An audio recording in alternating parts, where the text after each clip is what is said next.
Olá! Olha eu aqui de novo, felizes, alegres e saltitantes, não podemos esquecer. Vamos finalizar agora a apostila com a aula 8, relembrando da literatura medieval.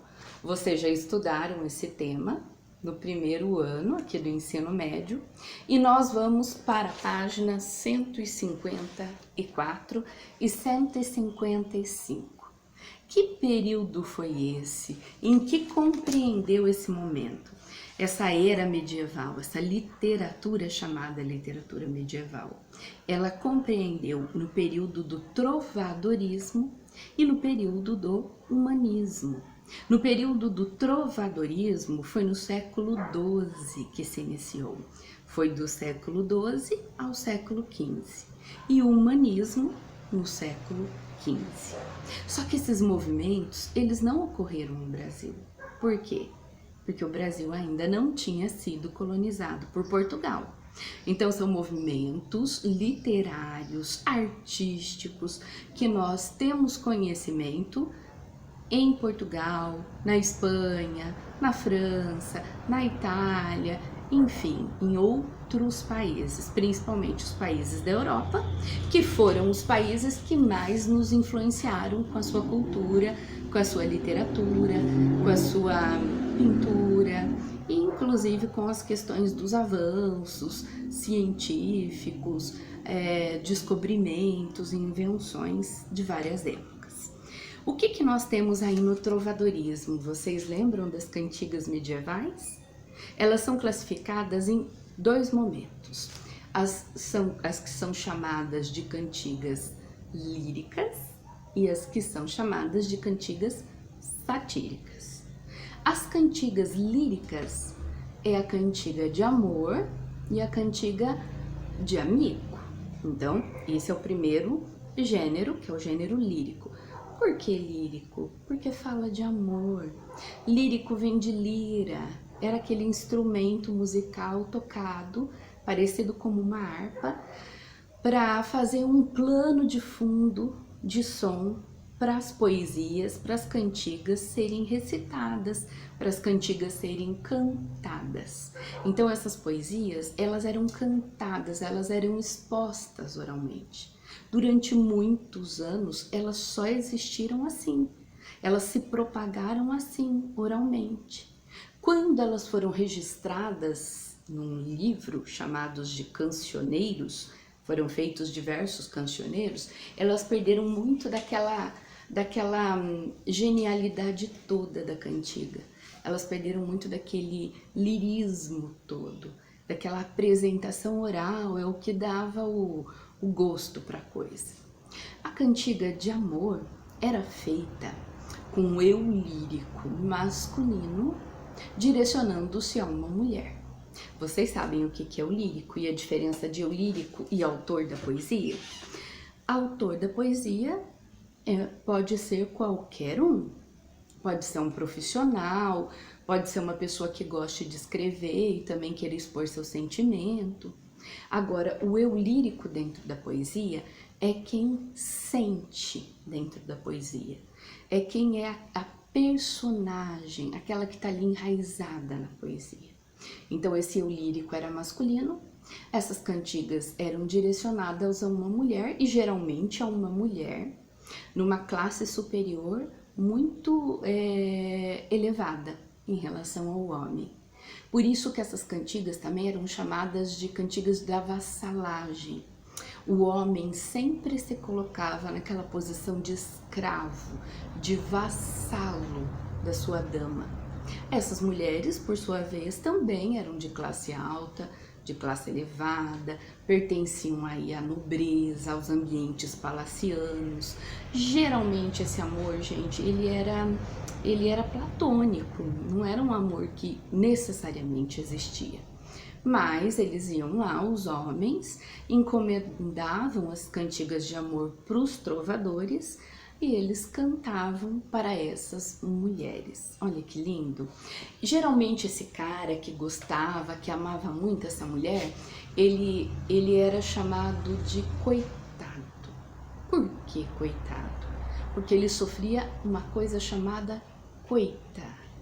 que é a nossa sofrência hoje. Não falam de canções aí hoje de sofrência amorosa? Era a mesma coisa. As cantigas de amor eram sofrência amorosa do homem em relação à mulher. E ele era chamado de coitado, porque passava pela coita, que era uma situação de tristeza imensa por um relacionamento, por um amor que não deu certo, que não dava certo. Interessante? E as cantigas de amigo? O eu lírico, aquele que sentia dentro da cantiga, era um eu lírico feminino. Então as mulheres mandavam ver, escreviam um monte? Não, as mulheres não escreviam nessa época. Elas pediam aos trovadores, aos poetas da época, para que escrevessem para elas. E a quem elas direcionavam? Aos seus homens, aos homens que elas eram apaixonadas. Geralmente esses homens eram casados. Esses homens pertenciam a uma classe social mais elevada. Elas eram mulheres simples, camponesas, que faziam trabalhos de agricultura, trabalhos da casa e acreditavam que aquele homem realmente gostava dela e um dia viria para ficar com ela. Ou largaria sua família, sua esposa ou a sua própria posição social. Muitos iam para a guerra, muitos iam para o mar, ao mar, para descobrir novos lugares, conquistar novos lugares, e elas ficavam lá à espera deles, sofrendo também por amor. E este homem era chamado de amigo. Então elas refletiam nessas cantigas o sentimento de saudade, o sentimento de amor que elas tinham por um homem que não estava perto, um homem que estava ausente. Daí que vem o termo também amigado. Então, o que significa amigado? Significa aquela pessoa que está junto comigo não oficialmente e que é o meu amigo e que um dia vai voltar para ficar comigo. É interessante porque elas tinham que ser, essas cantigas, muito simples. Os trovadores tinham que divulgar a cantiga e as moças tinham que aprender a cantá-la facilmente, para poder cantar quando estivessem lavando roupa, quando estivessem trabalhando na agricultura. Então eram cantigas que hoje a gente chama de música chiclete. Sabe aquela música que tem aquele mesmo refrão, extremamente cansativo, chato, que é repetitivo, mas era exatamente a mesma prioridade da época. Tem uma que eu acho muito bacana, que a moça tá olhando para o mar e desejando que o amado volte logo. Ela é mais ou menos assim.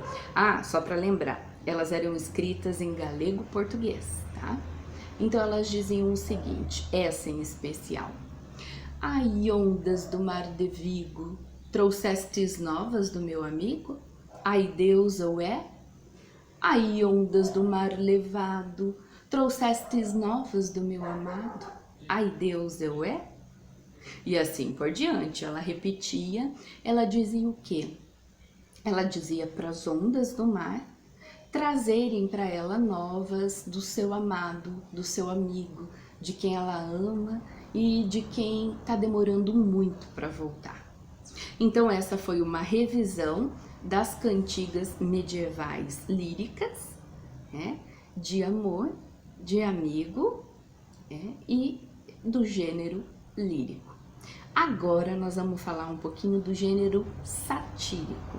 Elas eram divididas em dois momentos também, em duas características. As de maldizer, que era quando o cara detonava o outro publicamente e deixava claro quem era esse outro, o nome. E a cantiga de escárnio, que era aquela que ele detonava com a cara das pessoas, só que essas pessoas representavam instituições, representavam pessoas em geral. Não tinha alguém que era citado ali de uma forma direta. Por exemplo, é mais ou menos como a comédia hoje. Tem comédias e tem momentos que os comediantes fazem uma sátira direcionada a alguém. um político, a uma pessoa famosa, conhecida, um cantor, um artista, e direciona para aquela pessoa. Por exemplo, quem imita o Silvio Santos, ele imita e deixa claro quem ele está imitando. Então ele direciona a crítica. Essa, para a época, era chamada de maldizer. Mas a de escárnio era aquela que ele criticava de uma forma geral, mas não direcionava-se a ninguém em especial. Na verdade, direcionava-se a todos que se enquadrassem naquele perfil. Por exemplo, eu acredito que vocês vão lembrar, vocês já devem ter lido Alto da Barca do Inferno. Ela ocorreu, por exemplo, o Alto da Barca do Inferno um pouquinho mais para frente desse período trovadoresco, mas ele traz o que é uma cantiga satírica do trovadoresco. Então ela tem uma grande influência desse período do trovadorismo satírico. Por quê? Porque o Alto da Barca do Inferno, por exemplo, critica as pessoas que abusam das outras, emprestando dinheiro e cobrando um juro muito alto. O Alto da Barca do Inferno, por exemplo, critica instituições como a instituição religiosa, os padres da época, critica a família, o casamento, critica a moça chamada, né, tida como alcoviteira, que era quem meio que organizava as prostitutas para trabalharem e ganharem dinheiro. Então, nós temos críticas geral de uma forma social, né, de diversos estilos sociais. O político, o corrupto, o agiota que empresta dinheiro a juros altos, o padre sem moral, ao parvo, que era um bobo, era chamado de bobo na época, falava várias coisas e era tido como alguém inocente que não sabia o que estava falando, tá? Então essas cantigas satíricas dividiam-se dessas duas maneiras. A de escárnio era uma crítica, uma sátira corrosiva à sociedade da época, não direcionava ao nome de ninguém. E a de maldizer direcionava-se a um nome, a alguém especial que precisava ser atingido, que quem tinha encomendado queria atingir. Tudo bem? Daqui a pouquinho a gente volta já para falar um pouquinho mais e para revisar o humanismo. Beleza, moçada? Dá para vocês já adiantarem a tarefa de classe da página 155 e 156, somente, beleza? Daqui a pouco a gente volta com humanismo, relembrar um pouquinho de Gil Vicente. Até mais!